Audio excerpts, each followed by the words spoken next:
Good morning, everyone. It is a Friday. Okay, using my mic again with headphones. Everyone hear me okay? Let me know. We got the Georgia picker in. We got Craig, of course, the Landshark picker, Renee, who is Kathleen Newberry in here. Will, Honda Hangouts. Good morning. Hope everyone's doing well. So how's it going this morning, Craig? I was hoping to get out today. It looks like there's still not a big population of yard sales, estate sales. We got a few, but not a lot yet. So probably won't get out today. You hear me okay? Yeah, I am. Okay, I saw you check. I'm like, okay, is it? I was just making sure that I was sounding okay, but I'm not sure. So on Hangout says it looks like you got locked on me. I'm seeing you in the Hangout, but I'm not looking at the live feed. That's true. I wonder what's going on there. I can drop out and come back in if that'll help. And oh, here, wait a second. Yeah. Okay, did that? Yeah, there we go. Did that work? I think it did. And it'd be nice if the Hangout stream would show you exactly what was going on live. I don't think it does. Diane said it sounds good. Cool.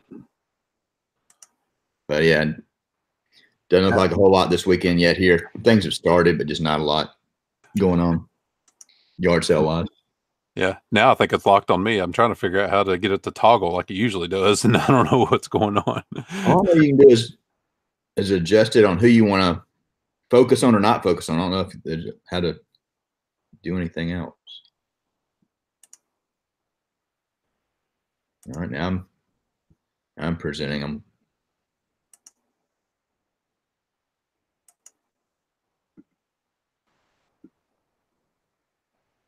KC the picker, good morning. Trying to figure out why it's getting stuck on one of the two of us. I don't know. If you don't mind, Craig, go ahead and drop out and rejoin. Yes, it should be the same link. So yeah, right. I don't know what's going on. Sorry, guys. Technical issues. The way it goes, I hope everyone's doing well. We got Monty. Good morning in Texas. Michelle Lathan. Is that better now? I think it's something on my end, of course, but yeah. Anyway, it's like nobody needs to see me anyway.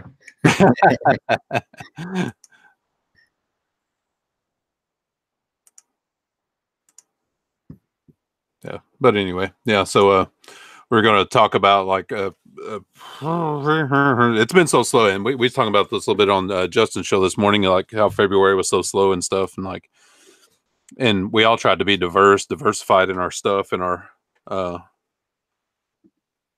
the way we sell stuff, but Craig has some obviously technical experience and coding and that kind of stuff, and he's actually taking on some basically, what is it, Craig, like contract jobs? Yeah, I've always, I went full-time reselling back in April of this past year due to losing my job. But while I still had my full-time job, I always did on the side contract type work, building websites, doing technical consulting, things like that. Not ever enough to support me full-time, but just picked up a couple of website development jobs. This little extension I'm working on, I hate to call them side jobs because, doing this stuff full time and not having a full time job, in corporate America, everything is full time, So just another stream of income to rely on when eBay is slow.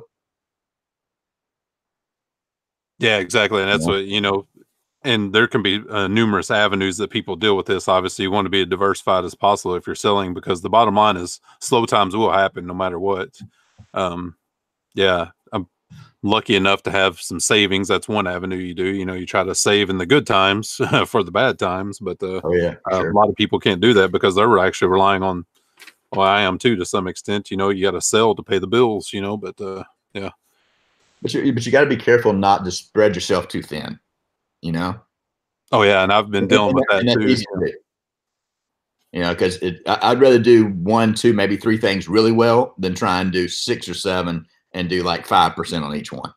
Yeah, I'm the absolute same. That's why, a lot of people said, I should jump in on Mercari and stuff. I just can't do it because that'd be too much. And me, I'm already, like I said, I feel spread thin as it is between eBay and Poshmark and Amazon, the little bit of Amazon I do. And Right. yeah, that spreads me thin enough, but I can't imagine adding a fourth or a fifth even outlet.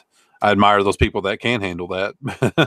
Yeah, and I think when you say Poshmark, my opinion is you really have to pay a lot of attention to Poshmark, and to be very successful at it, you got to spend a lot of time with it. And right now, I don't have the time commitment that I can make to Poshmark. I'm glad people are doing well with it, but it's just not one that fits my model right now. I'll mess with it, but I'm not going to devote a bunch of time to it. I can't. Yeah, really. And part of me, and it's just human nature. Like when sales were bad in February, you get down on yourself. You're like, what am I doing wrong and stuff? You're not doing anything wrong, really. It's just, the nature of the business. But you still, dwell on it and stuff and get into the doldrums, as I put it. And it even crossed my mind, I have degrees and stuff. I was like, maybe I should go to one of these, executive temp agencies just to take something, to bring in some income part-time. But I was like, no, I just need to stick with what I'm doing. It'll come back around. And still waiting on that. But well, it seems like there's that standard curve, and I don't remember what the mathematical terminology is for that type of curve. One that just kind of ebbs and flows. You're gonna have the high times, you're gonna have the low times. Just the nature of the beast. I think that's the way retail is. Unless you're just that huge Walmart, Best Buy, whatever. Yeah, absolutely. And I try to, we talked about being versatile and diversified. I try to do that in my product as well. A lot of people focus on, one thing or a handful of things, but man, if anybody watches my haul videos and sold videos, they know I'm as versatile pretty much as you can be, diverse as you can be. And along that same lines, when you're picking up clothing and electronics and all kinds of, kitchen appliances and, small appliances, all kinds of stuff, sometimes it makes it a little bit easier to list, where I'm not just sitting there listing polo shirt after polo shirt after polo shirt after polo shirt. Changing up what you're listing in my mind helps me kind of, I hate to say separate from, but just kind of, keep going and kind of keep that intensity of listing, Oh, absolutely. It helps with the monotony. Like you said, if you're sitting there listing clothes all day, man, I think I would go insane if I had to sit there and list clothes all day. Right. To me, that's the same as sitting in a cubicle looking at a spreadsheet all day. No, thank you. Not only no, but no. Yeah, because I've been there and done that. Yeah, I don't want to do that. Yeah, so it's just hanging in there. See who else we got in here. We got Will on Hangouts. I don't know, said hello to you. Good morning, Mary McQueen. Good morning, For Real Girl. Hello, For Real Girl 42. New name. Welcome. Diane Matthews, welcome. Indianapolis Colts. Good morning. I do that all the time. Gatesy Picker, good morning. Yeah, you said you'd be in here, and there you are. So thank you for popping in. Moronic Pest says, even if you only do eBay, it helps to diversify your offerings since certain niches are slow at certain times of year. He says that vintage toys are fine for me in cold weather months, but not so much in hot weather. So yeah, there you go. Absolutely. I never would have thought that the weather would have any effect on vintage toys. That is interesting, though. It is. I mean, yeah. Well, I mean, you're talking about weather and when things sell well. You would think that the weather would have a larger effect on types of clothing. Hoochie Mama shorts are not going to sell in the dead of winter.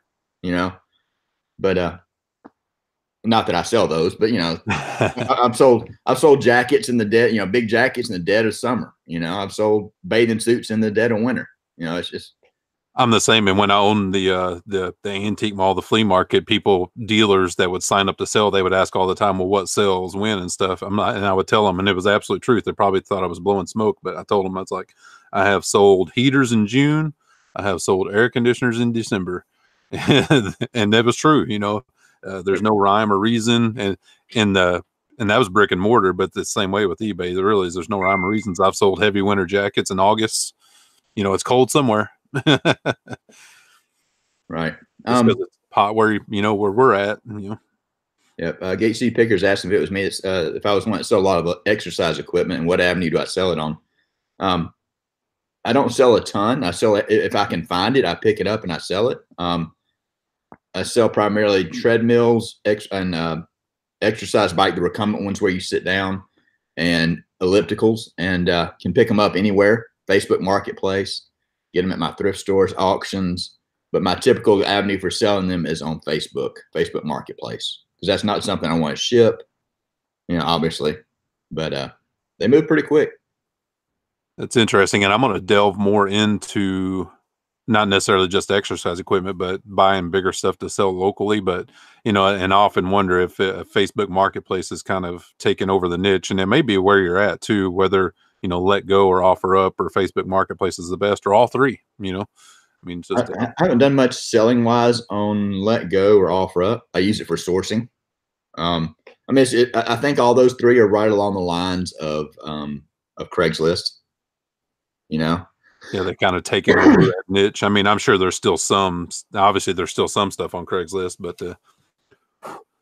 these new and shiny things have kind of taken over, Yeah. Well, even even on Offer Up and Let Go, and I think you even see it some on Facebook Marketplace. It's getting where you're seeing those sponsored ads, where it's a corporation that's selling something, not just the one-off Craig selling exercise equipment or Mike selling a polo shirt or whatever, it's getting a little bit corporatized, if that's the right word. Yeah. And I see that when I log into Facebook Marketplace, just to look around, you see like the promoted ads, like you was talking about, and it's corporations, it's not just the normal, me, like you said, John Doe selling, the piece of furniture, there's a lot of that corporatization of it going on. And I think that John Doe selling that whatever item was the big value in that. It wasn't corporatized. It wasn't a bunch of ads. It was like Craigslist before Craigslist went crazy, Mm-hmm. It was eBay before eBay tried to start looking like Amazon. I wonder if have you done this, Craig? I've sold, I think, a couple of items listed on Facebook just for local pickup. I wonder how well that does for people. From the couple of things I have listed that way have sold, but that could be a reflection of the population in my area as well. So, you mean listings? You mean listing on eBay for local pickup only? Right, yeah. Yeah. I haven't. I've never. Actually, I did. I sold one item about a year and a half ago. It was a vintage Vice. Thing was huge. It was not like huge, but it was probably 3 feet with the the male part that it slides on. Mm-hmm. Really heavy, about 50 or 60 pounds. And I offer it for local pickup and end up shipping it to somebody. But well, that must have been I think I've always done local pickup as an option on my listings, but I've never had anybody take me up on it. Yeah. And like I said, that could just be a reflection of, the lower population in your area. Who knows, but right. I don't know. Yeah, it's hard to tell. It's just like everything we were talking about the other day with, the listing strategies. You just never can tell what works. You just got to try it and see how it works, Right. I think from the eBay side, if somebody's going to eBay, they're not looking for something they can go pick up. They're looking for an item at the best price they can find, And it's going to show up at their front door. Exactly. Yeah. Right. If somebody wants to pick something up, it's going to be an Offer Up, a Let Go, a Facebook Marketplace. I think that's just that. In my opinion, that's probably that division. Unless you just can't find an item and you go to eBay and you search it, and the only one available is a local pickup item. Yeah. Absolutely. I don't know.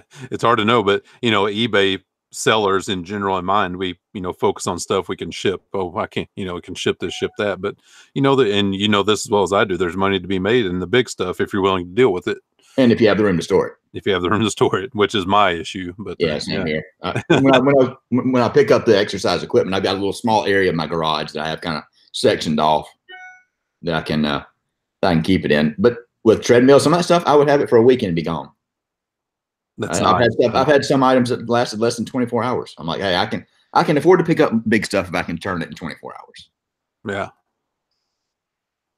Yeah, I remember you had that video. It's probably been a month or so ago with the those salon chairs or whatever. Yeah, that was a sticking point. I thought when I saw the ad, I'm like, hey, these are nice. It was almost like an auction picture now that I think back about it. You know, it wasn't real clear. It was further back. Oh yeah. I actually did pick them up because I told the lady I would take them, and I didn't want to go back on my word. Threw them in the truck, brought them home, and they were in pretty rough shape.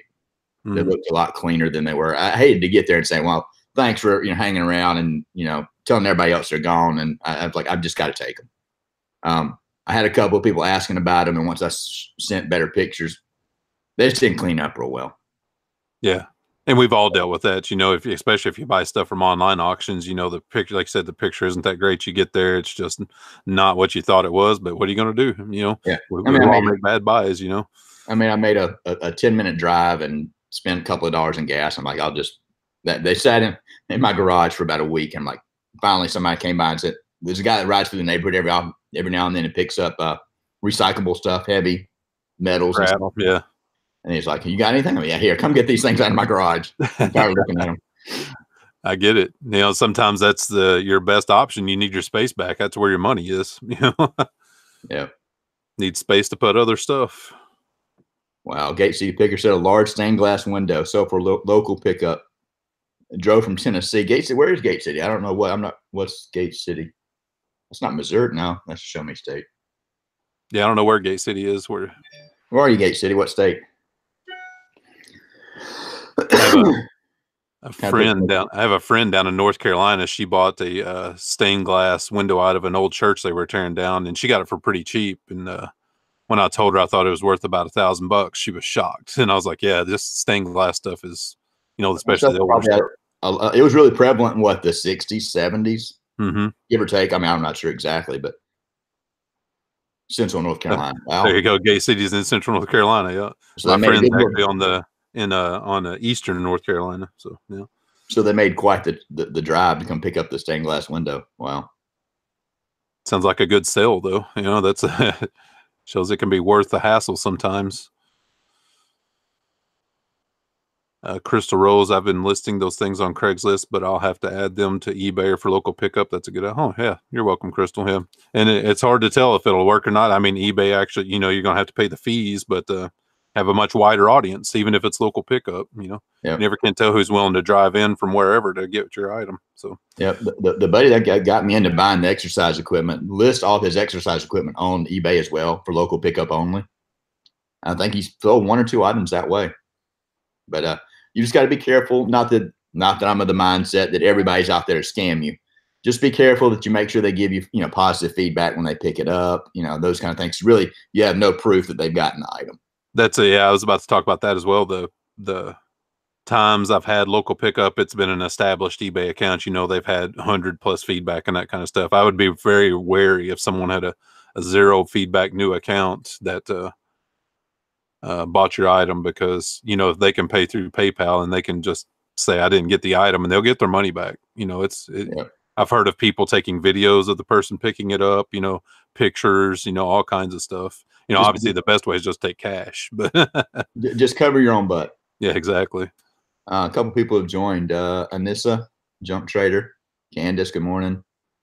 Maria Nunez, I don't know that name, but good morning to you. She's been in my chats quite frequently. She's down in Houston. Gotcha. Yeah, she's been pretty loyal. I like the loyal followers. Lauren, good morning to you. Glenn, how's it going? The Swamp Picker, good morning.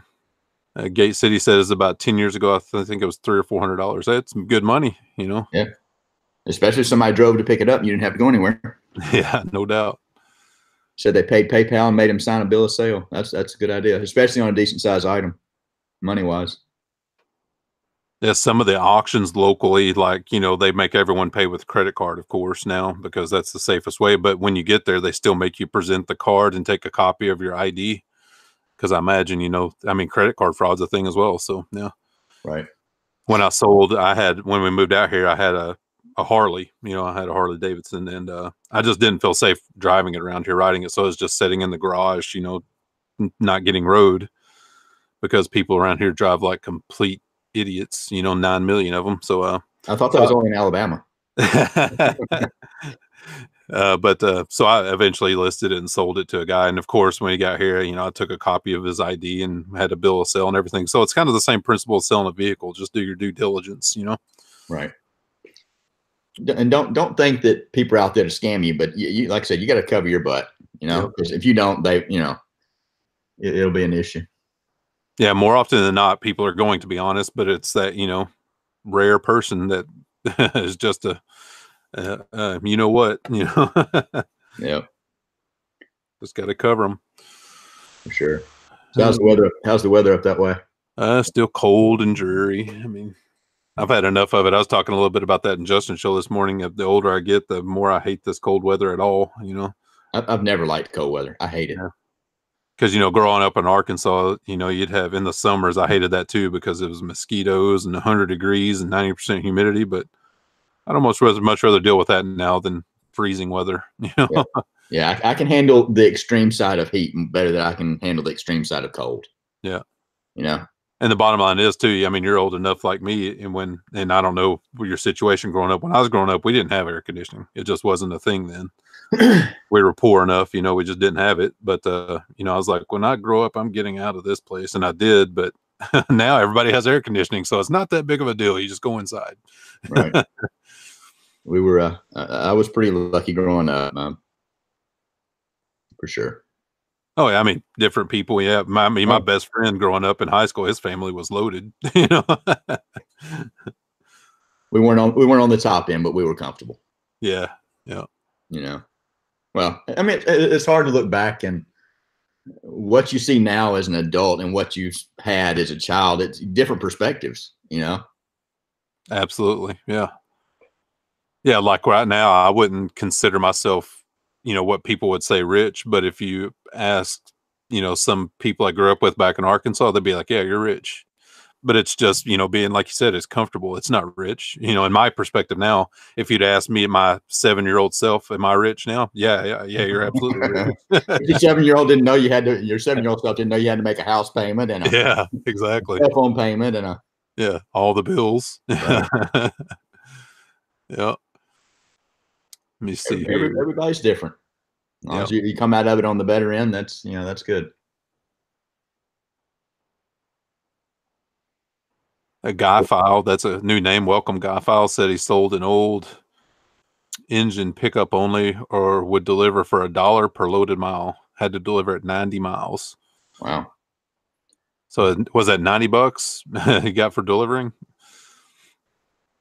Back when I owned my stores, I would offer delivery. Initially, I did it myself, but people would try to take advantage of you because, I would ask them, is it upstairs? Where is this going and stuff? And people be like, oh, no, it's no stairs and stuff. And I'd get there and it'd be on the second floor. I'm like, people just lie.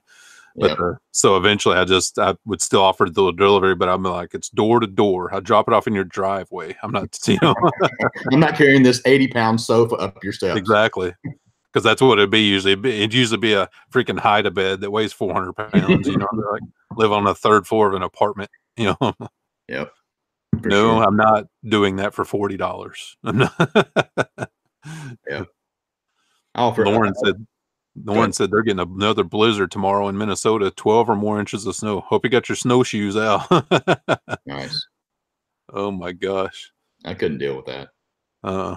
Lauren said, I mean, she eventually wants to move to Northwest Arkansas, which Northwest Arkansas is beautiful. I lived there for 3 or 4 years myself, but yeah, I couldn't. When I talked about it a little bit before, my wife, when she was transitioning in her job, she had several places recruiting her, and one of them was Fargo, North Dakota. And she actually went up there for a job detail for about a month, and I went up there, to help her come back home and stuff. And this was in winter, and I was like, no flipping way. There is no way I'm living here. Because just loading her stuff into the car from the hotel, like, you get the nose running and the snot was freezing to my face. And not going to live this way. Not going to do it. Wow. And Nissa says it's cold, but finally seeing that big ball of fire in the sky will probably fry my retinas. Yeah. And she lives in Pennsylvania. It seems like every time I watch Taco Stack's video, it's snowing there or ice or anything. And he's over there in Pennsylvania. Yeah. My full-time job was in Pittsburgh. I didn't work up there, but I had to visit. I actually worked out of my home and I had to visit up there. It wasn't too bad. I don't know if there was any different in Pittsburgh than it is in these other areas, but went up there in the snow. It wasn't like it was feet and feet of snow when I was there, but wasn't too bad. But again, I couldn't handle it 365 days a year. Oh no, yeah, definitely not. Okay, so what else we got going on today, guys? It's yesterday I did not list anything at all because I worked on my taxes yesterday, which was all day, and I still got some to do today as well before I send the whole package to my CPA. But yeah, it's the best part of the year, right? Oh my gosh. Usually I'm pretty good at estimating what what's gonna happen to us, what refund or owe and everything, but with this new change I have no idea, so it's going to be a surprise. I don't know if it's going to be a good surprise or bad surprise. My guess is a bad surprise. From the stories I've been hearing from other people that do kind of the same stuff that we do. So this is going to be the first year that it'll be a big deal for me. Last year I made enough at my full-time job to and paid enough taxes in to kind of cover everything, but this will be my first full year of 2019, so that when you do it in 2020, it'll be like you'll know. Yeah, get a feel for what I need to do going forward. Yeah. Being having my own brick and mortar store for a decade, I kind of can figure kind of where we're at, but yeah. When they changed, so this last change to the taxes was so dramatic that I have no idea, no idea what to expect. Yeah. The one thing I do have going for me is that I do my business completely out of my home. I don't have another location or everything, right, because one thing that did change, if you have a primary location, you don't get to take the home office deduction. Well, this is my, my home is my office, so I still get to do the home office deduction. Right. And don't you, not trying to give tax advice or anything like that, but don't you have to have if you're going to claim any of that, it has to be a dedicated area to your business? Yes, it does. I mean, don't take my word for that. That's the way I understood it. It's supposed to be, people bend the rules and stuff, but yeah, like this area, this is all business. There is nothing personal down here. Right. And I think that's one that if you abuse it or it's one that does throw up a red flag from what I remember hearing. Yep. But again, I don't claim to be have any tax knowledge or. So. Yeah, exactly. And everybody has different stuff, whether it's, how they do stuff, what they're, itemizing or standard deductions. It's so complicated. Yeah. And everybody's different. Kind of like listing on eBay. Yep. Okay, so. Excuse me, sorry. Marie, I'm sorry. I didn't see you join. If you joined early, I'm sorry. How are you? Out in Washington. Oh boy. So yeah, I gotta finish up the tax stuff today, and obviously I need to list because my sales have been reflecting the lack of listing this week, but it's one of those things that real life gets in the way, and you just gotta, it's like we talked about too. I'm gonna maybe do an experiment when I list today, maybe hold like 5 back as drafts. Right. And publish those on Saturday or Sunday, because Sunday I for sure don't list anything because I'm out thrifting all day. So it'd be interesting if I got up Sunday morning and had those drafts and made those public, what happens. Yeah, I don't know that I have enough self-control to only source on one day.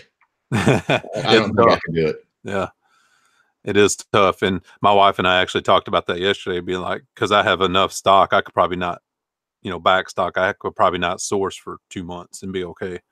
But I just can't do it. I got to go like one day a week at least, because I can't get over that in my mind, that $20 item that I could sell for $500 that is sitting in the thrift store that somebody else is going to get.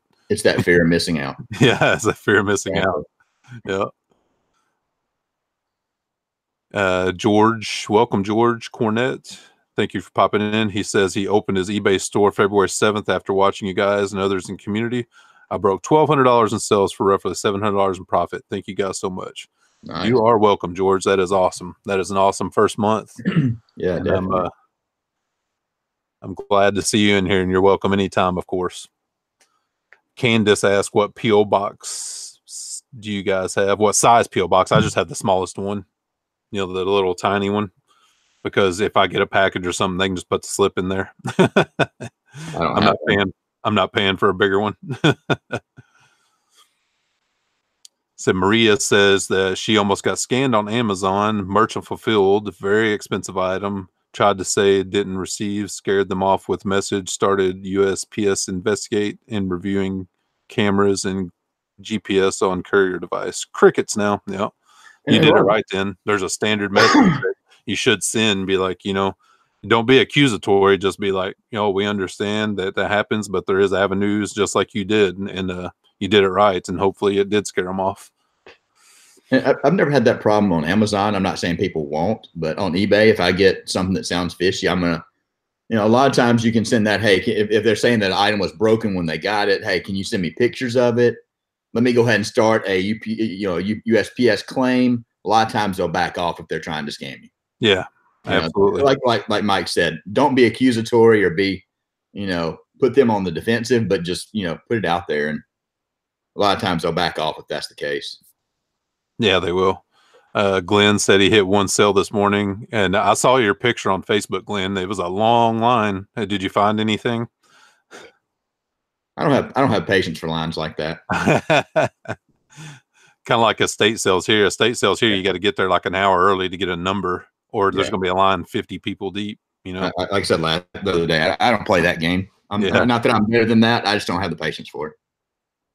Hey, Denise. Denise Picks, welcome. Denise, do me a favor, Denise. My email address is in the description. It's michael@newfoundpass.com. Send me your address, please. Got something I want to send you. 3 Polaroid cameras. I was in somebody's show or chat yesterday, and they said that Retrospect didn't buy cameras at the pace they were before. Oh, really? Because Andy talks about that quite a bit. He lists them at like a certain model at $27 or $28, and they buy them instantly. That'd be interesting if they've slowed down. I haven't found one in about a month and a half, but before I was listening to, like you're saying, $28 free ship, and they sell less than 24 hours. I hope you have good luck with them, Swamp. I'm sure they'll sell. It's just I don't know if they're selling as fast as they were before, but I haven't gone out there to look at SOLDS or anything like that. So I haven't looked too deep into it, but Retrospect, I'm obviously guessing they're refurbishing these and selling them for more. I'm guessing that's what they're doing. I think they provide them to another company now, whether it's their parent company or somebody, another subsidiary or something. I don't know. Yeah. I think they've got some information on their website, if I remember right. Huh. But you can also, instead of listing them on eBay, you can actually go to their site and you can ship them directly to them, but you only get paid half up front and half when they receive it, I think. So you could avoid that 12.5% in fees, but you may have to wait just a little bit. Right. But I think their buy price, if you do it, that is less than the 28. So it's about the same, I think. But I've never shipped directly to them. Yeah. I wonder if you ship directly to them, if they send you a label as well. So, cause that makes a big difference, cause they're over £1 usually, right? Yeah. Yeah. I usually make $12, $15. Yeah. Quick and easy. Yeah. And it's what some people like. I shifted the way I've been sourcing. Like I've trying to get bigger margins and stuff, but I will still pick up stuff that's new that I only make $10 on, because if it's easy to list, it's easy to ship. Why not? It's like finding a $10 bill on the ground, Yeah, I did that the other day. I don't find a lot of new clothing, but I was flipping through the rack the other day at the thrift store and passed a pair of camo pants that were Wrangler, but they were new with tags. I was like, and they were size like 44 something. Oh yeah, and they were $3. I'm like, I just can't let that sit there. Not that I'm into it. I'm like, I gotta grab that. Because not that they're going to sell for a lot of money, but they'll sell what are you asking for them, like $25, $30 or something? I think I got them at 34 free ship. Yeah. Oh, there you go, free shipping. So you come out even at a padded flat rate in that mid-20s. Yeah. So yeah, it's reasonable. Absolutely. I just sold a pair of, and Wranglers is not a fantastic brand, but I just sold a pair on Poshmark the other day. So yeah. Crazy, all the fantastic high-end brands I have on Poshmark and Wranglers sold. Well, what drew me to it was, it was the camo, obviously, but the size, the larger size. I'm like, that somebody's going to need that. Yeah, absolutely. Yeah, I wouldn't have passed up on those either. They'd have been going in the cart. Absolutely. Yeah, I don't find as much. Not that I spend a lot of time in clothing. I just don't find as much new stuff as a lot of people show in their hauls. And like you said before, it's different regions, different locations. Yeah, it is. It absolutely is. especially, and it's even different in my area. Like that Sunday I go out, I usually hit 3 main thrift stores, and we may hit others. It just depends on what we feel like. But there's a thrift store that we go to that's north of us by about 10 or 12 miles.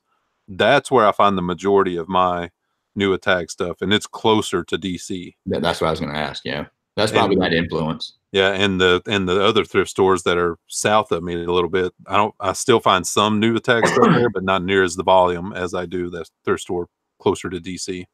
Do you see a difference? Not really with new and pre-owned, but do you see a difference in quality of items that you find in the different areas of the stores? Not within one store, but if you go to a store that's over here in this area of town and this area of town, is it representative of the area of town it's in? Yeah, absolutely. Yeah.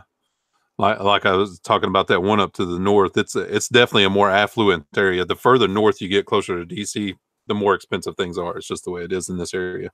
Right. But they also have better quality stuff, and I don't know if that's effect of that organizer chick on it. I mean, it's not an effect of her because, I've been doing this here in this area for 3 years, and she hasn't been around that long. So, and it's been that way from the get-go. Huh.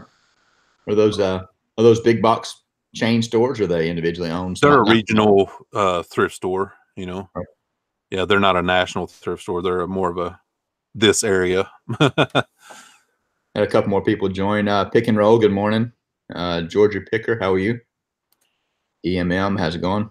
Hawk, 9, a bunch of 9s and a 0. How about just Hawk? Yeah, that's why I call him Hawk. Hawk says he sells to retrospect and lots of 3 to 5. Make shipping worth it. They pay fast, no eBay fees, just PayPal fees. It's not bad. The way to do it, I guess. Yeah. That's weird. That's one of the things I talk about, things I can find and can't find in my area. I rarely find Polaroids in this area. I'll find one, a couple a year, but not a whole lot. It's kind of weird. I do want to start hitting estate sales harder in this area, though. I think that could be a market that I need to churn better. Thanks, Denise. I appreciate that. Let me see here. I'm going to go ahead and do my YouTube recap here. I uploaded my sold video obviously late yesterday because I was busy, but it's still up there. Lots of good stuff in it. Everybody checks it out. I'm sure you will. I don't know what happened. I just got booted somehow. I'm in here twice now, I guess. Sorry, I don't know what happened. Oh, that's all right. We're up to 1,567 subscribers. So finally got out of the 1550s. It took a few days. Let me go over to the YouTube studio. Got 159,000 and change watch minutes the past 28 days. 12,619 views, 112 new subscribers the past 28 days, $82.75 in revenue. That's what everyone getting close to retirement with that money, right? I know it's killer. I spent the January money on a new microphone for my iPad. 376 views on the sold video from last night. Let me see here, the analytics. Of course, the app is being slow. 60% subscribers viewed, 35.6% not subscribed with the views. I guess I'm guilty of that a little bit as well. If I watch a channel, I'm all the resellers and stuff I'm obviously subscribed to, but if I watch an oddball video, I usually don't subscribe to them. So that would be people. I'm sure people do that to us as well. The top video the past 28 days is episode 83 with a sold video with 13,757 watch minutes. Ooh. Nice. Isn't there I think I saw, I can't remember which flipper did this, but I saw someone do a video where they could share their screen off of their iPhone onto their iMac. I wonder how they did that. Do you know, Craig? I haven't done it in a video before. I've had an app that does that, though. I'll find out. Okay. It may have been a pre-recorded video. You may not even be able to do that with the live video. I don't think I'm going to do it live. Yeah. So there's an avenue for somebody who wants to figure out. Need to figure out an app that you can share live from your iPhone to your I have an iMac that I'm doing this on, so I'm guessing that'd make it easier. Excuse me. Candace says she's stuck around 300. Everybody go check out Candace's channel. She's pretty cool. I've enjoyed some of her content. Definitely. I think she just put out a video recently. It was either yesterday or this morning about sourcing with a migraine. So I know that would be a challenge. Thank you for the super chat, Denise. We appreciate it so much. Yeah, I watched I watched Candace's videos. She had that one about the pogs. You know, it's funny because I had a video where I talked about, you know, old fads, and pogs was one of them, and she put up a video about pogs. I thought that was pretty awesome. I've heard of them. I don't know anything about them though. Yeah, it's kind of just a cheesy little thing from the 90s, you know. Being from the 90s, that's probably why I don't know anything about them. Yeah, yeah. We can link Candace's channel. Let me see if I can get over there. I'll find it here real quick. Live for a day joined. How are you? Good morning. Let's see here. Does in your area, Craig? You've talked about where you live, but is there a lot of neighborhood garage sales in your area that you try to go to? I'm about 15 minutes, 20 minutes south of Birmingham proper. Not a lot happens. Birmingham proper is downtown Birmingham. There's some suburbs that are in between me and downtown Birmingham that are kind of the hotbed for yard sales. There's some of the, it's kind of odd. It seems like it's just the opposite of what it would be. It's the more affluent areas. You think you would have more yard sales in less than, you know, high-end neighborhoods, but that's where the biggest concentration is. I see a good number down here where I am, but typically if I want to hit a bunch, you know, and really be productive, I drive up to that area. Yeah, that makes sense too. Like when that's one of the things I miss about Missouri is the garage sales, because we would go to Kansas City, and the suburbs of Kansas City, I would clean up on garage sales. I mean, just crush it. Don't really have that around here. I think everyone just doesn't want to mess with it, and they donate their stuff to the thrift stores, which is the reason why the thrift stores are so good. Right. But the garage sales are just garbage, you know, around here. And I miss going to garage sales. I love going to garage sales. That's one of my favorite things to do. You know? Yeah, I think I mentioned it the other day. I made the mistake of not hitting garage sales and estate sales last summer as hard as I should have. I mean, I got out and did it, but there were mornings I would sleep in on Saturday morning. I'm like, I need to be out there, because you're buying things for pennies on the dollar typically. Yeah, and you've talked about that, making that a focus this year to really ramp things up to hit those garage sales. And yeah, not that I don't have stuff to list, but you know, you're going to have, in my opinion, higher margin items that you're going to get at places like that. Oh, absolutely. Like, you know, your margin's going to differ. Like, obviously, you can find stuff at the thrift store you're going to buy for $2 and get 20 out of it, so 10 times your money, which is good. But garage sales, literally, you can make 100 times your money on stuff if you you know, find the right stuff, of course. George Cornett said, how much longer should we list long sleeve stuff? I know Michelle mentioned it's a global marketplace, no reason to not list. Yeah, but just like we were saying earlier, I don't know if you missed it, George, or not, if you had just joined. Season doesn't tend to affect when things sell, like clothing. I just grab stuff and list it. You know, there's going to be somebody somewhere that's cold. Yep. And I subscribe to that too. Like, I'll still list winter jackets all through summer, you know, because, you know, it's still cold in Alaska. It's still cold in, you know, Canada. You know, it's, yeah, for sure. I'll list no matter what it is all year long. But I just linked Candace's channel if anybody wants to sub to Candace. She's very entertaining. I think she'll be very successful in the platform. Yeah. So, I was going to scroll back through the channel, see if there's any of the chat, see if there's anybody else. Channel wise, I know Glenn Swamp Picker puts out some content. Yeah, Liz for a Day says, I still have Christmas decorations selling. Absolutely. I sold, actually, I think, more Christmas stuff in January than I did in December. And Christmas stuff? Yeah, Christmas like stuff. Like, wow. Yeah. From ornaments to mugs to just collectible stuff. I sold more in January than I did December. It's crazy. I sold some of those 70s style big Christmas the light bulbs. I don't know what the style is called, but the ones out of the 70s, and they sold back in the summer. I think I didn't have a bunch of them, but then I sold them all as untested. Isn't that crazy? But they sold. You know? I didn't get huge money. I bought a big box of them, probably 60 or 70 pack, you know, little small containers of them, and I think I paid $5 for all of them. I was getting $7, $8 a piece for them. Nice. Yeah, like I have a set of glasses that I got. They're Christmas glasses from a haul video 2 weeks ago or so, and I probably could list them now, but I probably not. I'd probably get 50 or 60 bucks for them. But if I hang on to them, or maybe go ahead and list them at this high price during Christmas, I'm almost guaranteed to get $100 for them. You know, so to answer George's question in a real roundabout way, like seasonal stuff, it'll probably sell year round. You may not get the money you could get during that season, but they'll still sell, you know. So oh. Candace talking about the AC being so cold at her office. That's frustrating. I hate that. Oh, no doubt. Will on the Hangout says same here. January and February was better for Christmas item sales than November and December was. That's just it's so backwards, isn't it? But it's true, you know. I wonder if that's due to people looking for, I hate to use the word, but the Christmas clearance items, you know. Yeah. It's after Christmas, I'm gonna get a better price on those ornaments. I'm gonna get a better price on whatever that item is, you know. Yeah, or they may just think they're getting the better price, you know, who knows? Right.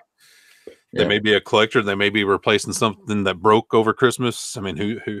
It's hard to tell. But all we know for sure is we will sell it to them. Yeah, as long as they're buying, it doesn't matter. We got 40 people watching. That's pretty good. If you will, hit that thumbs up if you can, if you're able. I know if you're streaming on a TV, it's not possible, but yeah, I appreciate it if you can. On the TV, all you gotta do is throw something at it. It'll hit it. Oh my gosh.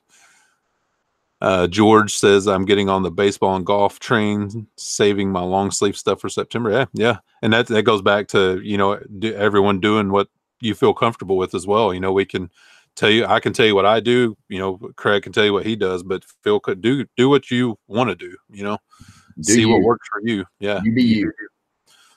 But I absolutely am on board with all the baseball and golf stuff. I love selling baseball gloves and softball gloves, and I haven't found a lot of golf stuff, but I've heard a lot of people that do really well with golf bags and, you know, that kind of stuff. I've done real well with the baseball, like saying baseball stuff. Golf, I hadn't had a lot of luck with. I sold a little bit locally on Facebook Marketplace, but just one of those items I'm not saying other people don't, but you know, I've just never had a lot of luck with them. Maybe the quality of the items I'm picking up. Yeah, you know, a lot of factors, of course, like we talked about, but yeah. All right, guys. Any other last questions? Gate City Picker, our stores have a ton of golf clubs. I feel like I'm missing a train on them. I don't know. Golf clubs, I think, is really tough unless you really know what you're looking for. Yep. I think putters do real well, but you just got to know the brands, the style, the model, whatever it would be called. Yeah. Cause even like, you know, older, like say Ping or stuff like that, they may not sell really well because they're older. You know, the new technology, everyone wants that stuff because, you know, they make, you know, the better technology that makes them, you know, whatever, your ball go further and that kind of stuff. So right. And another thing you got to be careful with golf clubs is sometimes people have them cut down to match their size. That is true. You know, so it's not just I've got a model XYZ and I put it out there. You got to measure it just like you do clothing sometimes, you know. Yeah, Uncle Warren says putters, yes, current ones, yeah. And what's that dude's name? There's a model of a putter. I think it's Scotty Campbell putters. That sounds familiar. That they go for ridiculous money. You can look it up on eBay right now. It's Scotty Campbell putter. And I'm certain that those are the ones that sell for really good money. Yeah, Marie says, you know, Little League starting soon. Yep, all that stuff, baseball, softball stuff. And even spring football practice is starting in, you know, football cleats and that kind of stuff. So sporting goods usually do fairly well. Yeah, the good thing about baseball and softball stuff is they I know around here, I don't know about other areas, but around here they play they play year round. There's a fall league and a spring league, and it's, you know, so it should move pretty well throughout the year. There you go. Yeah, in summer, you know, they have, you know, travel leagues for, it seems like every sport now, whether it's basketball, baseball, softball. Yeah, these kids are getting specialized. Their parents think they're going to become, you know, professionals and get a college scholarship. Some of them do. Yeah. Yeah. There you go. Scotty Cameron. Did I say that right? There's Scotty Cameron Butter. I knew it was Scotty. I didn't know what the last name was. I knew it started with a C, so I wasn't sure. Yeah. Soccer is year round. Yep. All right, guys. Well, thanks for watching. I hope everybody learned something. We tried to cover a whole lot of topics. Yeah. But appreciate you joining us. If you can, remember to hit that thumbs up. I do have my Amazon affiliate links and an extra special thank you to Denise's picks for the super chat. We do appreciate it. So, yeah, any last words, Craig? I appreciate everybody tuning in and listening to us run our mouths for about an hour. But I definitely appreciate it. All right, guys. Thanks, and we'll see you Monday again with the live show. See you all later.